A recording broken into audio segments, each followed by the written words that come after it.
today we've got this painting. I've called it The Road. I'm working on the Anthracite Pastelmat paper here. So anthracite, sorry, I should say, is the name of the color.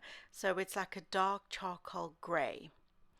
This is A4 size, so it's about 25 centimeters by 29 centimeters. And the reference photo is from Unsplash, or was it Pixabay? Oh dear, I don't know.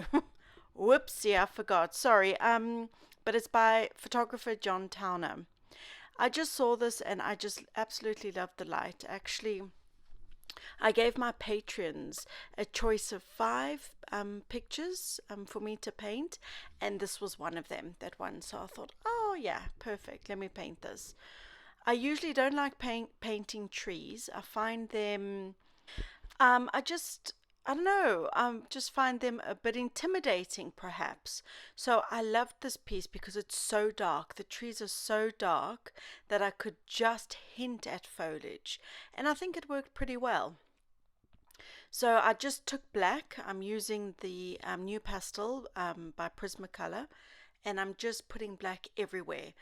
I'm mapping in some of the main tree trunks that you can still see, pressing really hard with that black Prismacolor and just lining those trees in, and then making sort of like half C shapes with my pastels. So I'm using black, and I'm also using Unison Dark 15. That light that I've just put in now was just for me to map out where that light's actually going to sit, and that was just a little piece of schminky that I used to map that in. But yeah, so getting my strokes in for the foliage, the stroke I would say is almost like a C, like a curved tick sort of shape.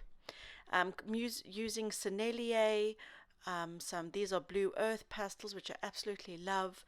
So to the left of the painting, I'm keeping the greens in there a lot more on the blue scale. So I've got a lot more blue in them. Even kind of navy blues, like sea blues, and all quite dark. To the right of the painting, I'm putting also those blue greens, but I've also got quite a bit of yellow greens in there, also keeping it pretty dark. So you need to draw in what's behind the light, right? And that's a tree.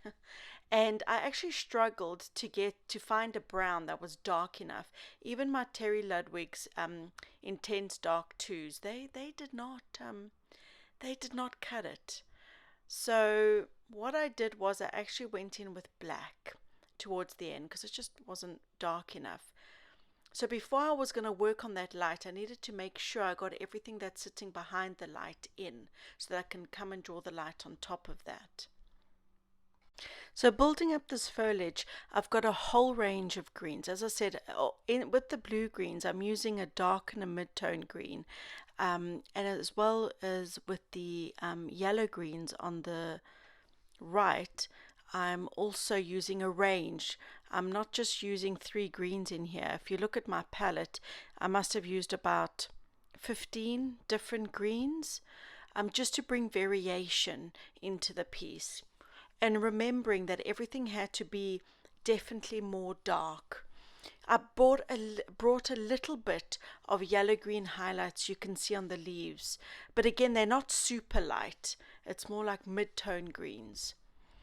So still working in that background, what's sitting behind the light, working on that tree.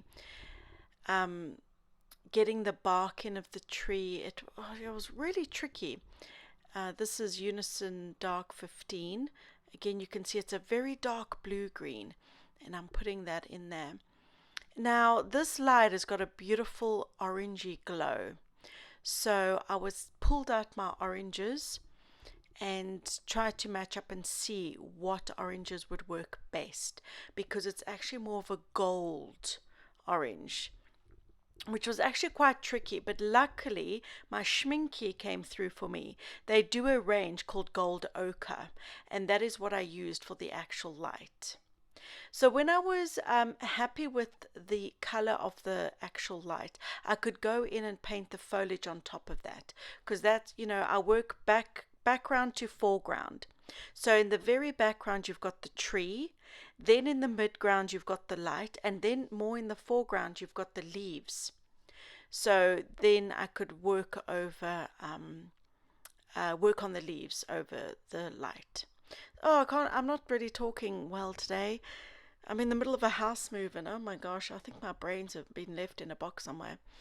Anyway, moving on, carrying on with the road here. So I brought quite a bit of blue. Terry Ludwig do a beautiful navy blue in the Intense Darks 2 range, and I used that in the road. And I thought the blue would also work really nicely with the gold that we've got in the light, and as well as the lines in the road. Also used a mixture of the Mount Vision warm greys. They work to treat. And then remembering to bring some of that goldy light also onto the road and into the side there where there's foliage. Again, back to the road, I'm not just using one or two colors in here. I'm using very dark, a mid-tone, and a light. I'm using a variation of color and tonal values to try and get that road to look more 3D. So that's really important. Again, bringing variation into everything that I do to help the piece not look so flat. I don't want my work to ever look flat. I'm always saying that because that is the truth.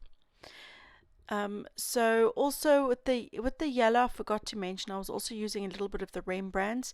Rembrandt's a brilliant brand. I really enjoy using their pastels.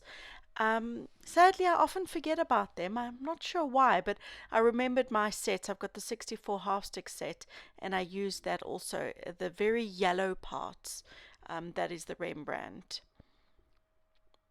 They're a mixture between, I shouldn't say a mixture, they're in between hard and soft. They're not as creamy as Blue Earth, they're not as hard as the new pastels. They're kind of in between somewhere. But do you see how many layers I keep putting on with the foliage? When I think it's done, I'm like, nah, we need to work more on here. We need to bring more depth in to the piece. So continually layering in the different colors. You'll find that if something's not really working in your piece and you've checked things like perspective and your proportions, try make your darks darker. Try and make your darks darker and your lights lighter and see if that fixes the problem. So often you'll see I keep going back in with the darks. It's not a case of laying in the darks and then moving on and forgetting about them. I'll continue bring in some more darks to create that depth in the piece. Anyway, if you've enjoyed this, the real-time footage will be on Patreon, my Patreon channel, and I shall leave a link in the description below. Thanks for watching. Till next time. Bye bye.